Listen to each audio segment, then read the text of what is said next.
যুদ্ধবিরতির শর্ত ভেঙে ইসরায়েলের অব্যাহত হামলায় গাজায় বাড়ছে হতাহতের সংখ্যা এবং মানবিক সংকট। যুদ্ধবিরতি কার্যকর হলেও গাজায় প্রতিশ্রুত ত্রাণের মাত্র 1/4 ঢুকতে দিচ্ছে ইসরায়েল। এদিকে ইসরায়েলের ফেরত দেয়া 30 ফিলিস্তিনি বন্দীর মরদেহে পাওয়া গেছে নির্যাতনের চিহ্ন। মরদেহগুলো শনাক্ত করাও কঠিন হয়ে পড়েছে। বিস্তারিত রিপোর্টে। কালার এক্সপার্ট, জর্জ স্যাপ এবং মাইল্ড অন হ্যান্ডস টেকনোলজি সমৃদ্ধ অরিক্স ক্রিস্টাল ওয়াশ আপনার লন্ড্রি এক্সপার্ট। যুক্তরাষ্ট্রের মধ্যস্থতায় গাজায় যুদ্ধবিরতি কার্যকর হলেও কার্যত তা দেখা যাচ্ছে না ফিলিস্তিনের অবরুদ্ধ এই উপত্যকাটিতে। এমনকি প্রতিশ্রুত ত্রাণ সামগ্রীর খুব সামান্য অংশই গাজায় প্রবেশ করতে দিচ্ছে ইসরায়েল। মোট ত্রাণের 75% আটকে রেখেছে তারা। স্থানীয় গণমাধ্যমগুলো জানায় 10 থেকে 31 অক্টোবর পর্যন্ত 3203টি বাণিজ্যিক ও ত্রাণবাহী ট্রাক গাজায় প্রবেশ করেছে। অর্থাৎ প্রতিদিন গড়ে মাত্র 145টি ট্রাক প্রবেশের অনুমতি পেয়েছে, যা যুদ্ধবিরতির অংশ হিসেবে নির্ধারিত দৈনিক 600 ট্রাকের মাত্র 24%। এর ফলে 24 লাখেরও বেশি মানুষের মানবিক সংকট ভয়াবহভাবে বেড়েছে।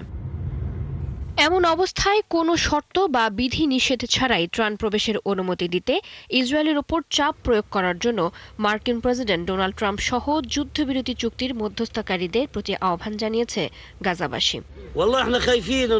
আমাদের খাবার দরকার। প্রতিদিন খাবারের খোঁজে খালি পাত্র হাতে নিয়ে রাস্তায় রাস্তায় ঘুরছে আমার বাচ্চারা। একটু পানির জন্য বোতল নিয়ে ছুটছে তারা। কিভাবে আমার সন্তানদের বাঁচিয়ে রাখার জন্য লড়াই করছি আমরাই জানি। ঘরে খাওয়ার কিছুই নেই। সন্তানেরা অসুস্থ হয়ে পড়বে জেনেও তাদের ক্ষুধা মেটাতে নোংরা পানির সঙ্গে ঘাস পাতা মিশিয়ে খাওয়াতে হচ্ছে। আমার ছোট ছেলের বয়স মাত্র 4 বছর, কিন্তু সে জানেই না যে ফলমূল আর সবজি দেখতে বা খেতে কেমন। শুধু খাবার নয়, পানি ও ওষুধ সহ মৌলিক প্রয়োজনীয় জিনিসেরও তীব্র সংকটে রয়েছেন গাজার মানুষ। এছাড়া 2 বছরের লাগাতার ইসরায়েলি হামলায় বহু পরিবার এখনও আশ্রয়হীন।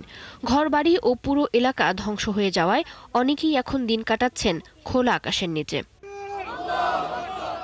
এদিকে যুদ্ধবিরতির শর্ত ভঙ্গ করে ইসরায়েলি বাহিনী শনিবারও গাজা উপত্যকার বিভিন্ন স্থানে হামলা চালিয়েছে। উত্তর গাজার জাবালিয়া শরণার্থী শিবিরের পূর্ব দিকে কয়েকটি আবাসিক ভবনও গুঁড়িয়ে দিয়েছে ইসরায়েলি সেনারা। অন্যদিকে ইসরায়েলের ফেরত দেয়া 30 ফিলিস্তিনি বন্দীর মরদেহে নির্যাতনের চিহ্ন পাওয়া গেছে। এসব মরদেহে কাপড় দিয়ে চোখ বাঁধা বা হাত পা বাঁধার চিহ্ন, আগুনে পোড়ার ক্ষত, দাঁতসহ কিছু অঙ্গ না থাকার প্রমাণ পাওয়া গেছে। আর হামাসের পাঠানো 3টি মরদেহ জিম্মিদের নয় বলে দাবি করেছে ইসরায়েল। চৈতি সরওয়ার, 71।